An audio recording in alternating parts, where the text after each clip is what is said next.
Alright, so let's see where we can have a great performance when it comes to fighting games. Where I don't love the feel of this D-pad when it comes to how, let's say, it has a lot of resistance. The response of this thing is absolutely nuts.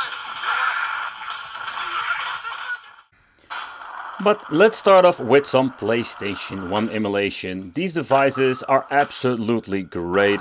And in combination with this amazing display and the resolution, the PlayStation game comes absolutely to life.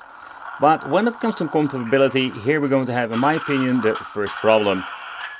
I cannot really say that I am enjoying this game, because take consideration, you're going to need the back buttons a lot. And I don't find it really comfortable to play with these weird back buttons. You need to press them quite hard. And the positioning is also not great. So, oh man, my hands. Oh. Next up, let's take a close look at PlayStation Portable. So pressing both joysticks will give you the option to get into, kind of cool shoe, that's new, getting into the settings, and here we can change out all kinds of things. Already has been set to frame skipping #1, because these devices are not great in my opinion for PlayStation Portable emulation. Not only the resolution, and in my opinion the screen size is different of an original PSP, this is just not the way how you want to play in my opinion. We're going to be entering with the FPS counter on, so you can show you what's going on here.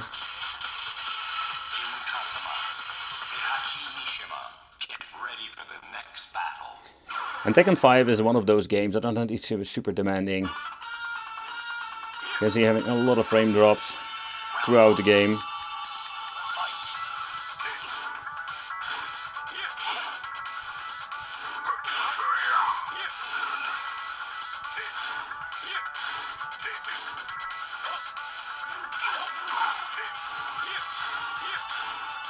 But actually, when you're going to play some more less difficult emulation games like two-dimensional stuff, there we go to have great performance.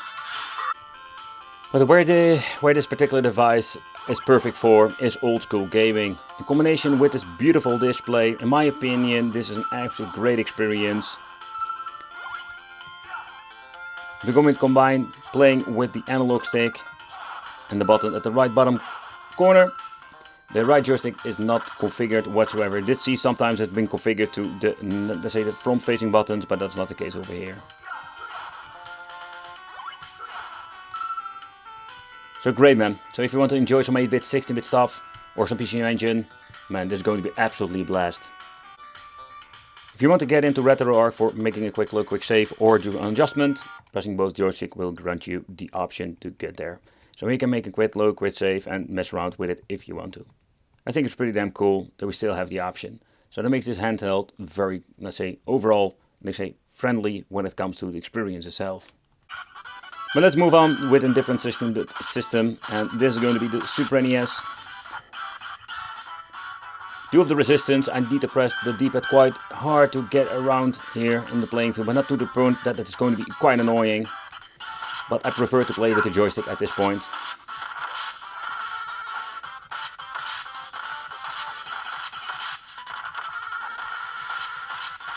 Oh yeah, let's crack up the volume.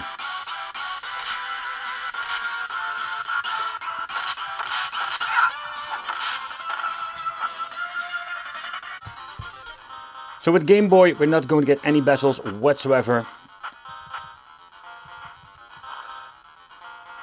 But in my opinion, it doesn't really look that bad.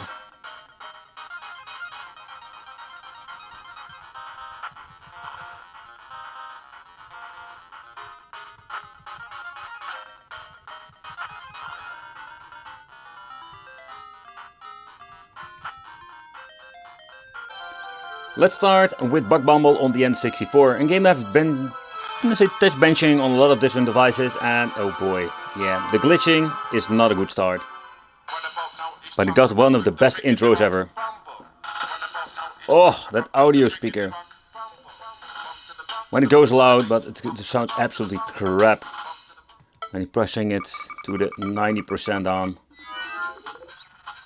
Okay, this is a game that we're going to need every single freaking joystick. And navigation is going to be otherwise impossible.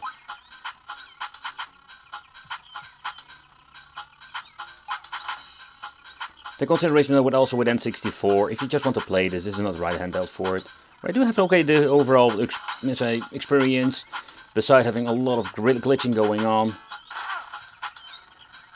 It's not great in my opinion. So let's reset it and let's choose a different game.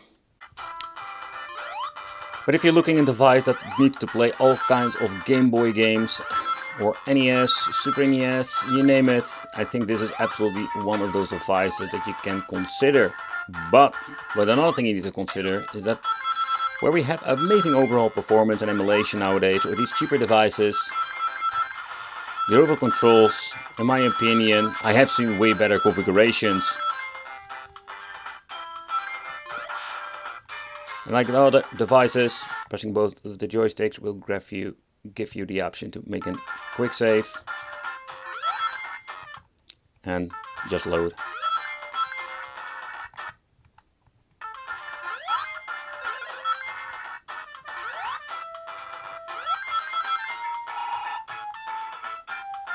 In combination with the audio on 50-60%, so that's quite nice. And if you just want to experience some old school nostalgia games, oh yeah, this is absolutely a lot of fun. But even this thing is a single speaker, we have all the sound effects and everything sounds amazing. Coming back to the D-pad, I've noticed that I need to press it really hard at this point.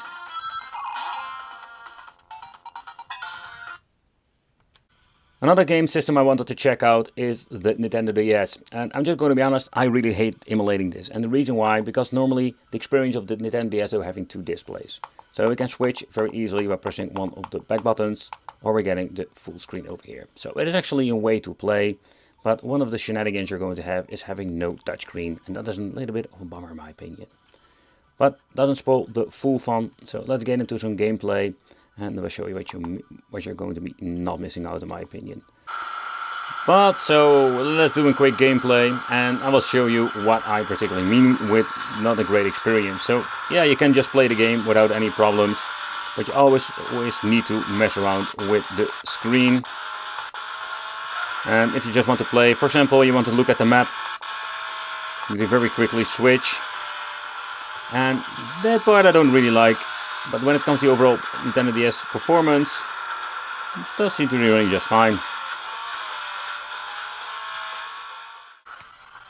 So another thing I wanted to check out is Sega Dreamcast, but here we're going to push it to the limit in my opinion. I also noticed a lot of difference with the audio freaking level. But you can hear that it stutters.